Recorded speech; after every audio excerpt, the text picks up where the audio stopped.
¿Qué tal? ¿Cómo les va, amigos de Fútbol Triple M? Nos hacemos una pregunta muy contundente. ¿Es la selección de Scaloni la mejor selección argentina de la historia?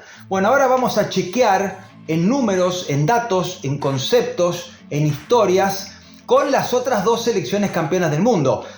El fútbol argentino ha tenido durante un largo recorrido de las primeras décadas del profesionalismo grandes selecciones que han acumulado muchas Copas América, muchos torneos que se jugaban mano a mano contra Brasil o contra Uruguay, pero como no había mundiales durante la década del 40 y la participación argentina en esos torneos era escasa por algunos conflictos que no viene al caso recordar, no pudieron cotejar con los europeos, no pudieron cotejar en torneos mundiales y sí lo hicieron las selecciones que finalmente lograron alcanzar ese título, esa distinción. Hablamos de la de Menotti en 1978 y la de Carlos Salvador Bilardo en 1986 y la de Lionel Scaloni en 2022. Así que vamos a comparar a estas tres selecciones en cuanto a números, en cuanto a rendimientos, en cuanto a datos, para ver si efectivamente, como se viene hablando en estas últimas horas, después de la exhibición ante Brasil,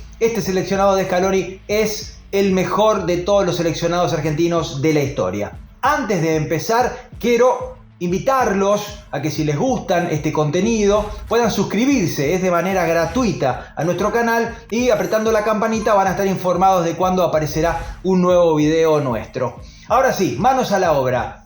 Vamos a empezar con la selección de Menotti, que debutó el 12 de octubre del 74 en la cancha de River ante España. El fútbol argentino venía de una desorganización notable en cuanto a selecciones. Es más, me han contado algunos futbolistas que integraban en esas épocas la selección que esperaban la aparición de la lista para no estar, porque era un desprestigio jugar en el fútbol argentino en el seleccionado en esos tiempos de tanta desorganización, del Mundial 74, de diferentes torneos, con muchos problemas organizativos y sin una idea concreta. Esa idea concreta apareció con la llegada de César Luis Menotti, indudablemente. Decíamos, octubre del 74, el debut del seleccionado de Menotti, que venía de ser campeón con Huracán en el año 73. 1-1 en la cancha de River contra España, en la Copa Hispanidad. Gol del zaguero central de Boca, de Roberto Rogel. Primer gol de la era Menotti. Bueno, llegó el Mundial 78, no sin antes realizar una tarea notable. Menotti dividió a las selecciones en diferentes capas. Hubo una selección del interior, hubo un seleccionado juvenil que se preparaba para los torneos, el de Cannes y después el sudamericano y el mundial de Tokio, y hubo una selección mayor. Incluso hubo una Copa América que Argentina jugó con diferentes jugadores. Es más, rotaban. La Copa América, para aclarar y poner en dimensión una época y la otra, la Copa América de ahora no es lo que era la Copa América de antes, que era un torneo casi desprestigiado, con pocos partidos, a los que los seleccionados no le daban demasiada importancia, y Argentina pasaba por allí de esa manera, sin darle demasiada importancia. Es más, se recuerda que en una de esas Copa América Maradona jugó con la camiseta número 6, porque los planteles rotaban, no había una lista oficial, eran partidos de ida y vuelta. Bueno, era muy diferente a lo que vemos ahora, al prestigio que ha ganado la Copa América ahora. Por eso uno dice, pero no ganaron ninguna Copa América, porque no le daban bolilla a las Copa Américas, ni la selección de Menotti, ni la selección de Bilardo. Más allá de que alguna de las Copa Américas que jugó el equipo de Bilardo, sí, la que se organizó en la Argentina, pero ya llegaremos a eso. Gana el Mundial 78, con todo lo que significó ese torneo, organizado aquí en el país, con esas características de país, con aquel partido ante Perú, con aquella primera fase donde pierde ante Italia y tiene que ir a jugar a Rosario, con ese aliciente de jugar en la cancha de Rosario Central y allí llegar con el partido del 6-0 ante los peruanos a la final contra Holanda. En la final, en el Monumental, con la victoria, con la consagración de Mario Kempes. Extraordinario logro del fútbol argentino. La selección se fue preparando, no había tampoco, para poner en dimensión, tampoco había tantos partidos, tantas fechas FIFA, no existía la fecha FIFA. Jugaban cuando podían, se encontraban cuando podían, cuando se organizaba algún partido. Es más, la selección de 78 estuvo un año sin jugar hasta más o menos junio del 79, donde hizo una gira por Europa. Eso ocurría, el negocio no estaba tan expandido en ese momento, por eso las selecciones jugaban más espaciadamente. Bueno, llega al Mundial de España 82, con una renovación del 50% exacta del plantel. ¿Pero qué significa esto? A los campeones del mundo, a la base de los campeones del mundo se agregaba la base de los campeones del mundo del 79 juvenil. Diego Maradona, ni más ni menos, que había quedado fuera de la lista de Menotti, para mí insólitamente, en el Mundial 78, pero bueno, eso es otra discusión. Se agregaba Ramón Díaz, se agregaba Juan Barbas, se agregaba Jorge Valdano a ese seleccionado del 82, que era una maravilla, que iba como gran candidato y que se cuenta en la historia que tenía la cabeza pensando en otra cosa. Era una especie de Neymar en estos tiempos, ¿no? Pensaban más en lo externo que en lo interno. Aquella famosa concentración en Alicante,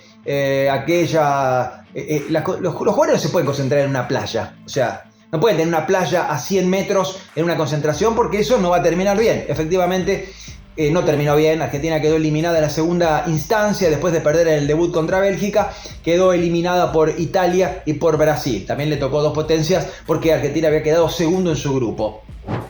86 partidos en total para el seleccionado de Menotti, con 46 victorias, 21 empates y 19 derrotas, 162 goles, 85 goles en contra, 61% de rendimiento del porcentaje de puntos. 114 futbolistas utilizó Menotti. Gallego fue el que más jugó, 73 partidos, Gallego de Newell's y de River.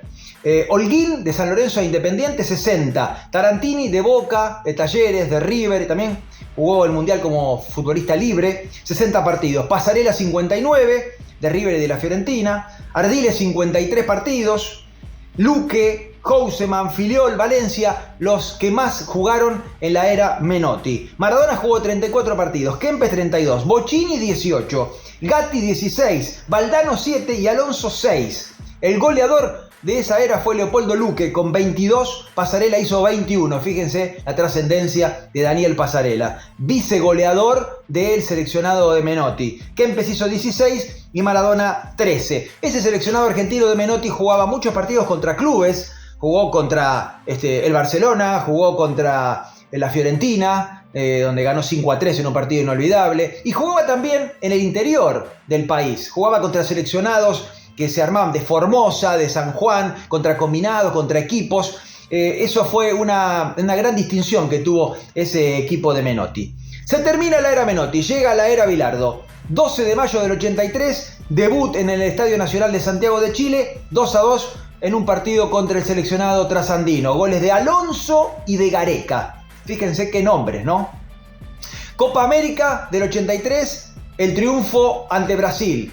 Toda la era Menotti tuvo una oscuridad notable jugando contra los brasileños. No se le había podido ganar. Nunca le pudo ganar Menotti a Brasil. Bueno, en la Copa América 83, aquí en Buenos Aires, Argentina le ganó 1-0 con el gol de Gareca y rompió esa racha. Igual no llegó muy lejos en esa Copa América.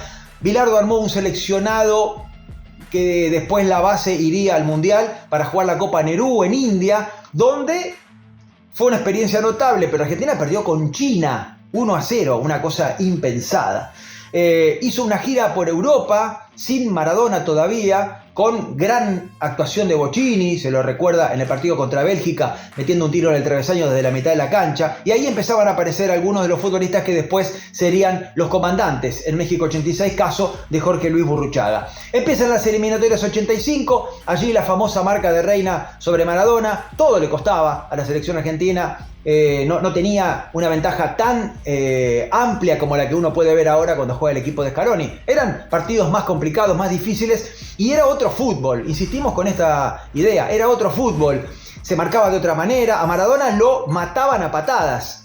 Y el árbitro, bueno, vaya y pase. No había VAR, no había protección para los talentos, y a Maradona verdaderamente lo marcaron deslealmente muchas veces. La marca de Reina sobre Diego en Lima es inentendible, es inexplicable. En ninguna historia que se cuente de un partido de fútbol puede entenderse que haya ocurrido algo así. Maradona salió a tomar agua fuera del campo y Reina lo esperó paradito en la raya del lateral para cuando él volviese lo acompañara. Así que imagínense lo que fue esa marca desleal que no hubiera durado en un partido de hoy, no hubiera durado ni 10 minutos en la cancha. Pero finalmente ese partido fue ganado por el seleccionado peruano y después Argentina aquí con la corajeada de Pasarela y el gol de Gareca se clasificó para México 86. Y llegamos a México 86.